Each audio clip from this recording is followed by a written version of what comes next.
Twelfth CBSE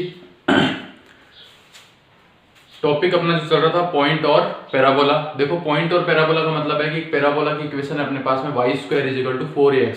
ठीक है, एक स्टैंडर्ड इक्वेशन ले ली मैंने y square is equal to 4ax।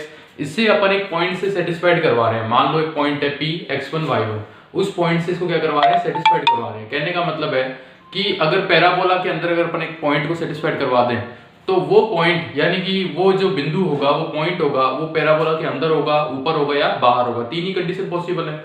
ठीक है, तो मैंने मान लिया पॉइंट एंड पैराबोला। मैंने मान लिया let equation of parabola is y square is equal to 4ax। Equation of parabola is y square is equal to 4ax and equation of point and point मैंने मान लिया p x1 y1। Then s मैंने मान लिया y square बराबर 4ax, यानी कि अगर और s1 का मतलब है उस पॉइंट से मैंने सेटिस्फाइड करवा दिया s को, यानी कि y1 square minus 4ax1 square बराबर 0। अब ये S1 इसके ऊपर होगा, अंदर होगा या बाहर होगा, तीन कंडीशन बनती है। पहली कंडीशन इसके अंदर होगा, इनसाइड होगा, कि point P is inside parabola. अगर इनसाइड होगा तो S1 is less than 0। Point P is outside, अगर बाहर होगा तो ग्रेटर देन 0, और ऊपर होगा एंड ऑन होगा तो S1 इज इक्वल टू 0। ये तीन कंडीशन आती है अपनी। ये क्या होता है कि क्वेश्चन देता है अपन को कि पॉइंट P है, ये चेक करो इस पैराबोला के ऊपर है, बाहर है या अंदर है। इस तरीके से अपन को इसको क्या करना है, चेक करना है भाई। ये तीन कंडीशन होती हैं इसकी एक तरीके से। ठीक है, ठीक है। तो एक तरीके से अगर ये इसके बाहर अंदर होगा तो S1 लेस देन 0, ऊपर होगा ग्रेटर देन 0, ऊपर होगा तो S1 इज इक्वल टू 0। ऊपर होने का मतलब सेटिस्फाइड करवाएगा भाई। अब अपन बात करते हैं, तो बात हो गई पॉइंट की, ठीक है, पैराबोला के लिए। अब बात करते हैं अपन लाइन की। ठीक है भाई, लाइन की अगर अपन बात करें पैराबोला के रिस्पेक्ट में तो क्या होता है वो देखते हैं अपन।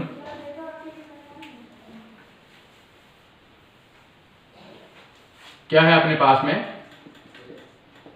Line and parabola.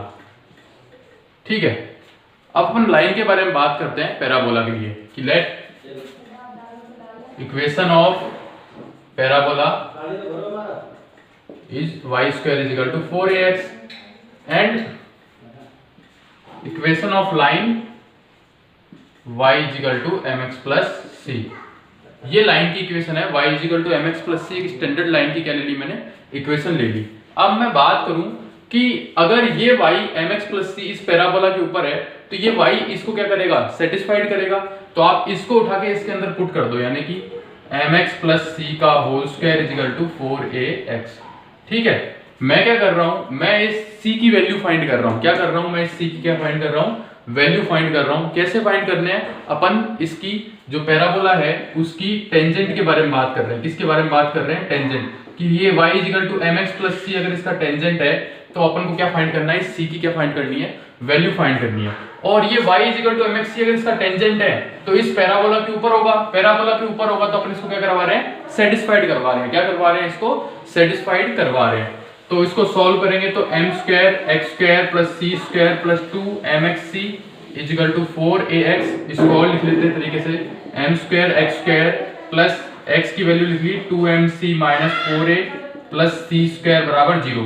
अब ये इसके अंदर क्या हो गया, एक क्वाड्रिक इक्वेशन हो गया। क्या हो गया, ये इसके अंदर क्वाड्रिक इक्वेशन हो गया। अगर ये क्वाड्रिक इक्वेशन है तो आपको क्वाड्रिक इक्वेशन वाली जो 11th क्लास के चैप्टर में मैंने बताया था कि d की वैल्यू के ऊपर आ जाओ, आप इसकी वैल्यू के ऊपर आ जाओ। d की वैल्यू क्या होती है, b स्क्वायर माइनस 4ac। अब इस d की वैल्यू से कैसे असर पड़ेगा वो देखते हैं।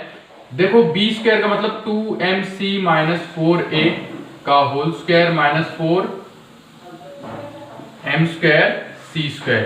ठीक है, ये अपनी d की वैल्यू है भाई। तो ये हो जाएगा 4m square c square plus 16a square minus 4 दूनी 8 दूनी 16 amc minus 4m square c square. 4m square c square से 4m square c square cancel out हो गया। अपने पास में बचा भाई 16a और यहाँ बच गया a माइनस mc। ये किसकी वैल्यू आ गई, d की वैल्यू आ गई। अब इस d की वैल्यू से इसके ऊपर क्या क्या असर पड़ेगा भाई वो देखो।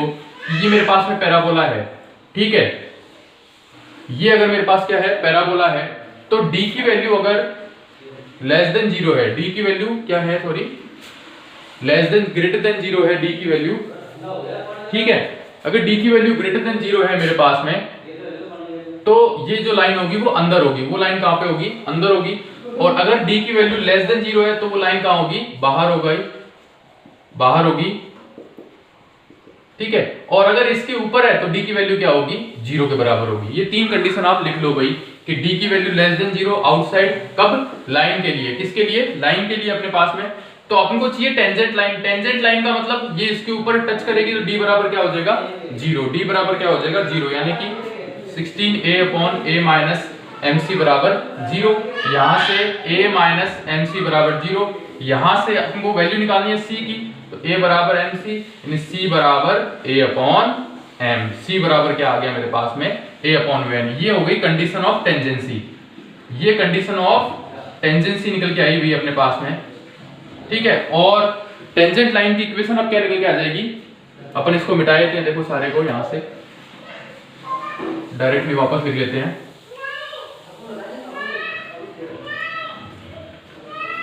ठीक है, तो कंडीशन ऑफ टेंजेंसी क्या निकल के आई मेरे पास में, c बराबर a अपॉन m। c बराबर a upon m and equation of tangent line क्या निकल के आएगी मेरे पास में, y is equal to mx plus c की वैल्यू कितनी है, a अपॉन m। c की वैल्यू कितनी है, a अपॉन m। ये इस टेंजेंट लाइन की क्या होगी अपने पास में, एक क्या होगी, ये एक पैराबोला की क्या होगी अपने पास में, टेंजेंट लाइन। लेकिन अब देखो आपको ये जो सारी चीजें मैंने बताई, ये बताई मैंने किसके लिए, वाई स्क्वायर बराबर 4x के लिए। लेकिन जो ये पैराबोला की इक्वेशन होती है वो वाई स्क्वायर बराबर 4x हो, ऐसा होना रियल में जरूरी नहीं है। तो आपको क्या करना है, आपको एक लाइन की इक्वेशन मान लेती है, आपको एक लाइन की इक्वेशन मान लेनी है y बराबर mx प्लस c, जहां m की वैल्यू वो गिवन देगा या किसी तरीके से अपन को फाइंड करनी होगी, ठीक है भाई। उसके बाद में वो y की वैल्यू आपको उसके अंदर पुट करनी है। पुट करने के बाद में d की वैल्यू निकल के आएगी अपने पास में, और d की वैल्यू आपको क्या कर देनी है, 0 के बराबर पुट कर देनी है। किसके बराबर पुट कर देनी है, 0 के बराबर आप d की वैल्यू पुट कर दोगे, वहां से c की वैल्यू फाइंड करोगे और c की वैल्यू फाइंड करके इसके अंदर पुट कर दोगे, आपके पास में निकल जाएगी। मैं आपको स्टैंडर्ड दिखा देता हूं कि स्टैंडर्ड कैसे कैसे आती है भाई इक्वेशंस, वो आपको बता देते हैं। तो यहां तो ले लेते हैं अपन पैराबोला, एक अपन टेबल बना लेते हैं और यहां बोल लेते हैं इक्वेशन ऑफ, या फिर यहां ले लो कंडीशन ऑफ टेंजेंसी, ठीक है। तो अगर y स्क्वायर बराबर 4ax है अपने पास में, तो c बराबर a अपॉन m होगा, ये अपन ने अभी भी फाइंड किया था। और अगर y स्क्वायर बराबर माइनस 4ax है तो c बराबर माइनस a अपॉन m होगा, ये भी फाइंड किया, ठीक है। अगर मेरे पास में x स्क्वायर बराबर 4ay है, x स्क्वायर बराबर कितना है 4ay, तो c बराबर हो जाएगा am स्क्वायर, ठीक है। और x स्क्वायर बराबर माइनस, ये माइनस का होगा भाई, 4ay है तो c बराबर am स्क्वायर, c बराबर क्या हो जाएगा am स्क्वायर। इस तरीके से कंडीशन ऑफ टेंजेंसी आपकी फाइंड होगी भाई इसके अंदर, ठीक है। क्वेश्चन ले लेते हैं अपन इसके अंदर कि एक स्ट्रेट लाइन है, ये आपके पास में पैराबोला की कंडीशन आ गई 1 2 3 और 4, और ये इसके अकॉर्डिंग क्या हो जाएगा, y बराबर mx plus a upon m, ये बराबर हो जाएगा y बराबर mx minus a upon m, equation of line tangent line. और ये हो जाएगा y बराबर mx माइनस am स्क्वायर, और ये हो जाएगी y बराबर mx प्लस am स्क्वायर। ये लाइन की क्या आ जाएगी आपके पास में, इक्वेशन आ जाएगी। अब मैं बात करता हूं, देखो आपके पास में किस तरीके से बात करते हैं अगर अपन, तो अपने क्वेश्चन ले लेते हैं। क्वेश्चन देखो अपन लिख लेते हैं एक बार के लिए। देखो क्वेश्चन क्या है अपने पास में कि लाइन है x plus y is equal to 1 touch parabola y square बराबर kx। वैल्यू फाइंड करनी है मेरे को k की, ये जो लाइन है इस पैराबोला को टच कर रही है, तो आपको k की वैल्यू फाइंड करनी है। मैंने कैसे बताया था कि देखो आप क्या करो, यहां से y की वैल्यू कितनी निकल के आएगी 1 माइनस x, ये वैल्यू इस पैराबोला के अंदर क्या कर दो, पुट कर दो। पुट करने के बाद में क्या करेंगे, kx पुट करने के बाद में d की वैल्यू किसके बराबर रख दो, 0 के बराबर रख दो, ठीक है भाई। करते हैं 1 plus x square minus 2x is equal to kx, तो ये हो जाएगा x स्क्वायर माइनस x ले लिया, तो ये आ गया 2 प्लस k और प्लस 1 इजिकल टू 0। यहां से d की वैल्यू फाइंड कर लो, b स्क्वायर माइनस 4ac, तो क्या हो जाएगा 2 प्लस k का होल स्क्वायर माइनस 4 1 इंटू 1, तो ये हो जाएगा 4 plus k square plus 4k minus 4 ये कैंसिल आउट हो गया, बराबर 0 पुट कर दो इसको, के कॉमन ले लिया, के प्लस 4 बराबर 0, तो एक तो के बराबर 0 आ जाएगा, के बराबर आ जाएगा माइनस का 4। ये आपकी क्या आ जाएगी, के की वैल्यू आ जाएगी। किसकी वैल्यू आ जाएगी ये भैया आपके पास में, के की क्या आ जाएगी आपके पास में वैल्यू आ जाएगी। इसका शॉर्ट मेथड और बताता हूं मैं आपको। शॉर्ट मेथड क्या था कि अगर y² बराबर 4ax है, y² बराबर kx है, तो मैंने आपको बताया था इसकी टेंजेंट लाइन क्या हो जाएगी, y बराबर mx plus a upon m। यही तो होगी भी टेंजेंट लाइन इसकी, y बराबर mx plus a upon m, यानी कि c बराबर क्या आ जाएगा, a अपॉन m।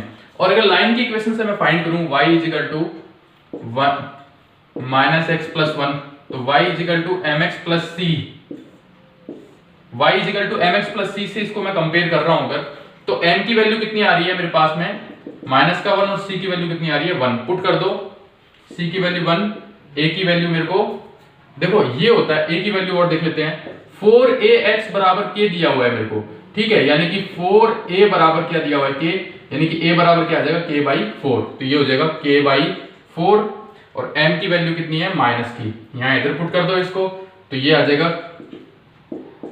k बराबर, ये आ जाएगा k बराबर माइनस का 4, ये आपका आंसर आ जाएगा k बराबर माइनस का 4। आया कि नहीं आया भाई, सेम टू सेम है। ये एक शॉर्ट मेथड है, फटाफट क्या कर दो, c बराबर a अपॉन m पुट कर दो, a की वैल्यू पुट कर दो, m की वैल्यू पुट कर दो, c की वैल्यू पुट कर दो, आप क्या आ जाएगा, आंसर आ जाएगा। और लॉन्ग मेथड क्या है, लॉन्ग मेथड ये है कि यहां से y की वैल्यू इसके अंदर पुट करो और d बराबर क्या कर दो, 0 कर दो, आपको क्या आ जाएगी, टेंजेंट लाइन।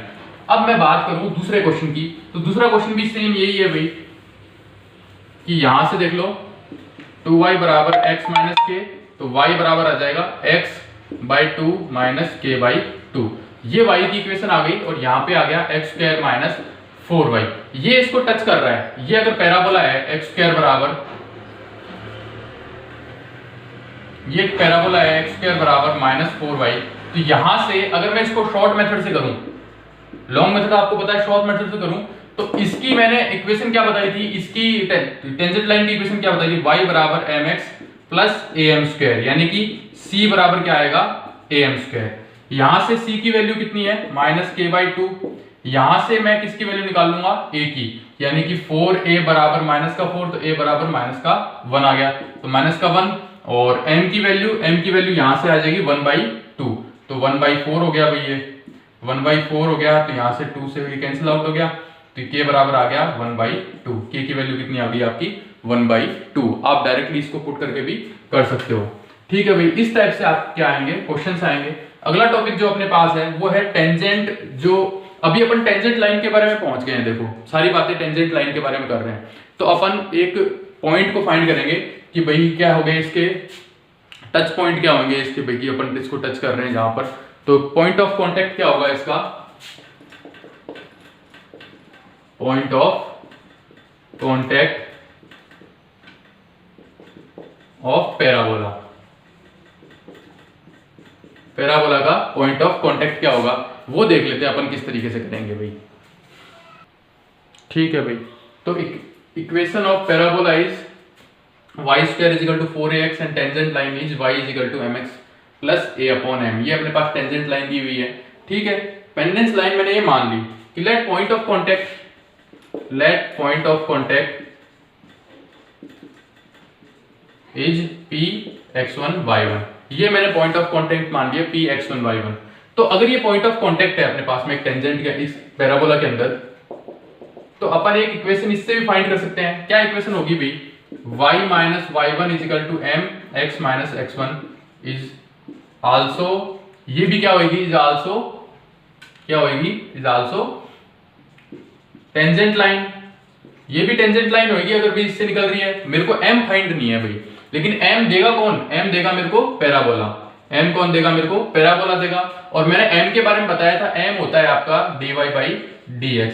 तो पैराबोला की इक्वेशन जो थी आपके पास में y square is equal to 4ax, इसको देखो, इसको डिफरेंशिएट कर लेते हैं अपन, on differentiating equation of parabola,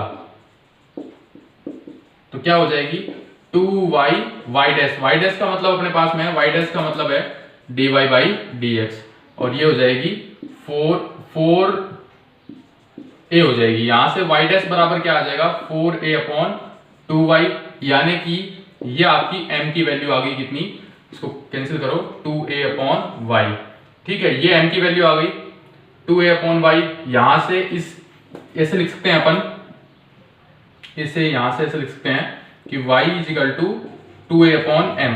अपन को y कोऑर्डिनेट मिल गया 2a/m। ये y कोऑर्डिनेट आप इसके अंदर पुट कर दो, किसके अंदर, इसके अंदर पुट कर दो आप, तो आपको कौन सा कोऑर्डिनेट मिल जाएगा, x कोऑर्डिनेट मिल जाएगा।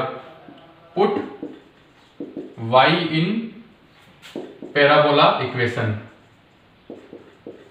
पैराबोला की इक्वेशन क्या थी, y² = 4ax। तो y की वैल्यू पुट कर दी आपने पास 4a²/m² = 4ax। कैंसिल आउट हो गया अपने पास में 4a से 4a। ठीक है, तो x बराबर क्या बच गया अपने पास में, a/m² = x। यानी कि वो पॉइंट ऑफ कांटेक्ट क्या हो जाएंगे अपने पास में, a/m² और 2a/m। ये हो जाएंगे पॉइंट ऑफ कांटेक्ट अपने पास में। एक तरीका तो इसको करने का ये है कि भाई पॉइंट ऑफ कांटेक्ट क्या निकल के आया अपने पास में, पॉइंट ऑफ कांटेक्ट निकल के आया अपने पास में a/m² और 2a/m। ठीक है, यहां पर a का मतलब आपको पता है, m का मतलब क्या होता है, m का मतलब होता है स्लोप, जो कि कौन देगा आपको, पैराबोला देगा भाई। ठीक है, अब इसका दूसरा तरीका और देख लेते हैं अपन इसी के अंदर ही एक तरीके से। कैसे करेंगे भाई दूसरे तरीके को,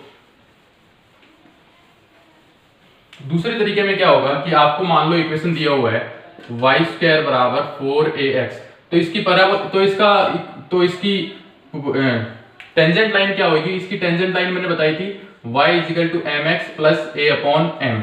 और मैंने हमेशा बताया था उसके अंदर भी कि टेंजेंट लाइन अगर फाइंड करना है तो जो स्क्वायर है उससे आप क्या कर लो, y1 = 2ax + x1। तो y1 = 2ax + 2ax1। इसको इधर ले आओ, y1 - 2ax1 + 2ax = 0। ये जो लाइन है ना, इक्वेशन फर्स्ट और इक्वेशन सेकंड, ये दोनों लाइन टेंजेंट लाइन को ही रिप्रेजेंट कर रही हैं। ये दोनों लाइन टेंजेंट लाइन को रिप्रेजेंट कर रही हैं।